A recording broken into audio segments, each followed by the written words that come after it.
हौज़बिल्लाहिमिनश्शैतानिर्रजीम बिस्मिल्लाहिर्रहमानिर्रहीम अस्सलाम वालेकुम second year class hope so all of you very well जी। तो सेकंड ईयर क्लास हम अभी तक बात कर रहे हैं फिलामेंट को ही लेकर। तो आज जो हम लोगों ने पढ़ना है वो पेज नंबर 40 पे स्लाइडिंग फिलामेंट मॉडल कि ये इस बेसिकली ये स्लाइड किस तरीके से करते हैं, ये मसल्स कॉन्ट्रैक्ट किस तरीके से होते हैं, जो माया फिलामेंट अभी हम लोगों ने पढ़ा लास्ट लेक्चर के अंदर, तो इसका काम क्या है। तो आज हमने वो पढ़ना है बेसिकली स्लाइडिंग फिलामेंट मॉडल क्या है। तो ऑब्जेक्टिव पॉइंट ऑफ व्यू से जाना बहुत ज़रूरी है। स्लाइडिंग फिलामेंट मॉडल किसने दिया? एक्सले एच एक्सले और ए एफ एक्सले दिया, दोनों भाई थे। ये कुछ कुलीग्स ने मिलकर ये थ्योरी दी थी, ठीक है, हाइपोथेसिस दी थी 1954 के अंदर। अब इस हाइपोथेसिस को उन्होंने नाम दिया स्लाइडिंग फिलामेंट मॉडल का। स्लाइडिंग फिलामेंट मॉडल क्या कहता है कि मसल्स जब जब कॉन्ट्रैक्ट होते हैं तो बेसिकली कॉन्ट्रैक्ट कैसे होते हैं, आज हम लोगों ने वो पढ़ना है, ठीक है जी। तो लास्ट लेक्चर के अंदर जब आप ज़रा आप गौर करें तो लास्ट लेक्चर के अंदर हम ऑलरेडी पढ़ चुके हैं कि ए बैंड जो है वो थिक फिलामेंट पर मुश्तमिल था, जो मायोसिन प्रोटीन से मिलकर बना है और यहाँ से लाइट कम पास होती है, इस वजह से डार्क बैंड है। जबकि आई बैंड जो है वो एक्टिन प्रोटीन से मिलकर बना है, ठीक है, ये थिन होता है, इसका डायमीटर भी 7 से 8 nm है, तो यहाँ से लाइट ईजिली पास हो जाती है, जिसकी वजह से हम इसको लाइट बैंड बोलते हैं, ठीक है जी। अब हमने फिर ये भी पढ़ा कि इस जो थिक फिलामेंट है ये ग्लोबुलर, इसके साइडों पे ग्लोबुलर एंड्स होते हैं। ये ग्लोबुलर एंड्स को हम क्रॉस ब्रिज भी कहते हैं। क्रॉस ब्रिज के साथ एटीपी अटैच होती है, ठीक है। और ये जो क्रॉस एंड्स है इन्होंने थिन फिलामेंट्स के की जो बाइंडिंग साइड्स होते हैं इनके साथ अटैच होना होता है। ज़रा आप यहाँ पर देखें तो यहाँ आपको क्लियरली नज़र आएगा, ठीक है। ये जो आपको ग्लोबुलर हेड दिखाया गया है ये आपका थिक फिलामेंट है, ठीक है। इस थिक फिलामेंट के पास जो है ये थिक फिलामेंट है, ये इसका ग्लोबुलर एंड दिखाया गया है और इसके एंड पे एटीपी अटैच है, ठीक है। इसके एंड पे क्या एटीपी अटैच है। ये आपको थिन फिलामेंट का स्ट्रक्चर दिखाया गया है। यहाँ पर आप बात करें थिक फिलामेंट का स्ट्रक्चर दिखाया गया, सेंटर में आपको एक्टिन प्रोटीन है, ये इसकी बाइंडिंग साइट है, जहाँ पर जाके इस हेड ने थिक फिलामेंट के इस ग्लोबुलर हेड ने जाके इसके साथ अटैच होना होता है। ये साइडों पे आपको ट्रोपोमाइसिन जो है वो दिखाई गया प्रोटीन, ये क्या है, ये ट्रोपोनिन है। अब बेसिकली होता क्या है कि जब आपके मसल्स ने कॉन्ट्रैक्ट करना है तो कॉन्ट्रैक्ट होने के रिजल्ट में बेसिकली होता क्या है कि ये जो लाइट बैंड हैं जिनको हम आई बैंड कहते हैं, एक्टिन फिलामेंट से जो मिलकर बने हुए हैं, ये इनके ऊपर आके स्लाइड हो जाते हैं, ये इनके ऊपर आ जाते हैं, ऊपर आके क्या हो जाते हैं, स्लाइड हो जाते हैं। स्लाइडिंग का मतलब ही क्या होता है, ऊपर आना, ठीक है।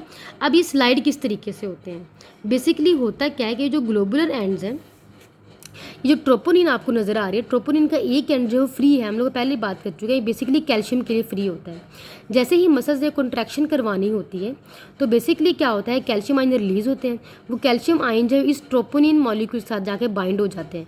तो ये अगर आप स्ट्रक्चर देखें तो स्ट्रक्चर देखने में क्या है कि ट्रोपोमाइसिन जो प्रोटीन है वो इनके इस बाइंडिंग साइड के और इस थिक फिलामेंट के जो मायोसिन फिलामेंट है, जो ए बैंड का मोटा फिलामेंट है, इसके दरमियान में आया हुआ है।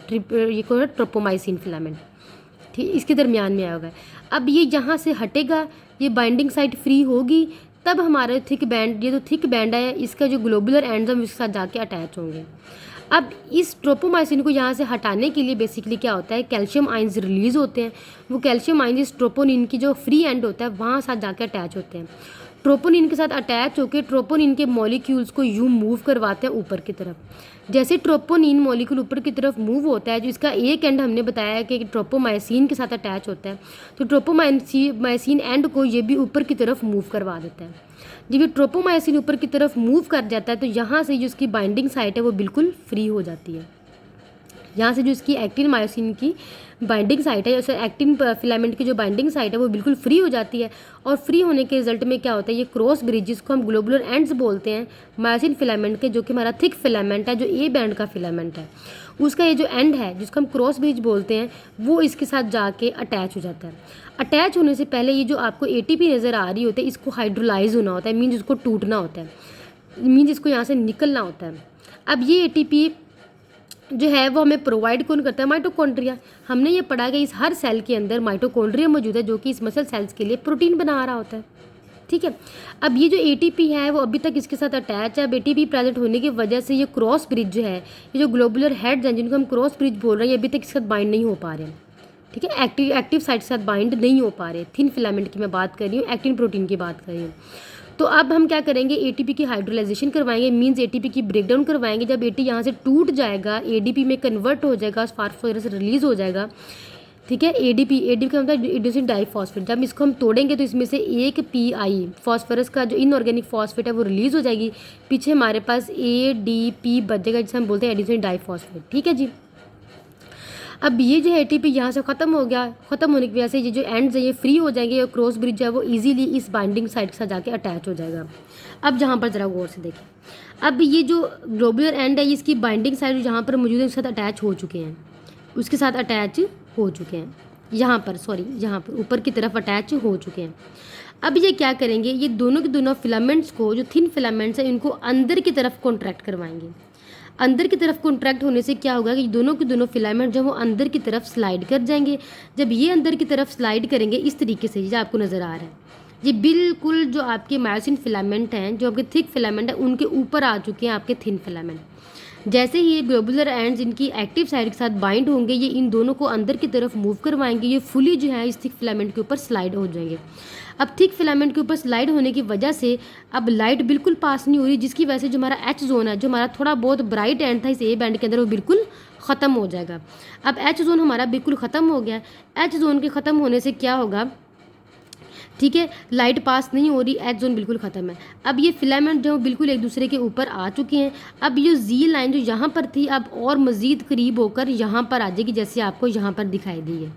अब जी लाइन जो वो भी अंदर की तरफ कॉन्ट्रैक्ट हो जाएगी, क्योंकि हमारे जो फिलामेंट हैं ये अंदर चले गए। इनके अंदर जाने की वजह से हमारे आई बैंड जो है वो मज़ीद स्मॉलर हो गए हैं, मज़ीद छोटे हो गए हैं, जिसकी वजह से जी लाइन जो है वो भी अंदर की तरफ पुश हो जाएगी, क्योंकि हमारे पास जो आई बैंड है वो थिन हो गए हैं। किसकी वजह से थिन हुए हैं, क्योंकि ये जो हमारे फिलामेंट है ये अंदर की तरफ मूव कर गए हैं।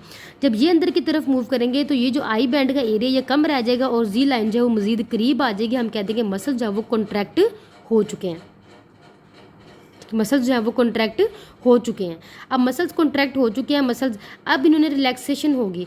जब मसल्स की रिलैक्सेशन होगी तो यहाँ पर इस बॉन्ड को तोड़ने के लिए जो हमारे थिक फिलामेंट ने थिन फिलामेंट के साथ बनाया हुआ है, इस बॉन्ड को तोड़ने के लिए एटीपी की ज़रूरत पड़ेगी। वो एटीपी फिर से क्या होगा, ये माइटोकॉन्ड्रिया प्रोवाइड करेगा।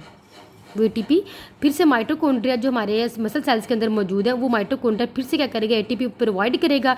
वो एटीपी फिर से एडीपी के साथ एक फास्फोरस को अटैच करेगी। वो एटीपी फिर आके यहाँ पर अटैच होगी और अटैच होने से क्या होगा कि इनका बॉन्ड आपस में टूट जाएगा और टूटने से क्या होगा, यहाँ से कैल्शियम आयन रिलीज़ हो जाएंगे और ये एटीपी टूट जाएगा। ये हमारे जो थिक फिलामेंट हैं वो यहाँ से सेपरेट हो जाएंगे। कैल्शियम जब निकल जाएगा तो ट्रोपोमायोसिन जो वो वापस अपनी जगह पर यूँ आ जाएगा, क्योंकि इसने वापस मूव करके जो है वो यहाँ पर आ जाना, जिसकी वजह से जो है वो हमारे मसल्स जो हैं वो रिलैक्सिंग कंडीशन में चले जाएंगे, मसल्स मज़ीद मूव नहीं करेंगे। मैं फिर से रिपीट कर रही हूँ कि जैसे हमारे मसल्स कॉन्ट्रैक्ट हो चुके हैं, जी लाइन्स अंदर की तरफ कॉन्ट्रैक्ट हो चुकी हैं, आई बैंड शॉर्ट हो गया है, एच जोन जो है वो डिसअपीयर हो गया है, क्योंकि हमारी लाइट जो है वो पास अब नहीं हो रही। तब क्या होगा, हमारे मसल्स कॉन्ट्रैक्ट हैं। अब जब मसल्स ने मज़ीद रिलैक्स होना है, फिर से जब रिलैक्स होगा तो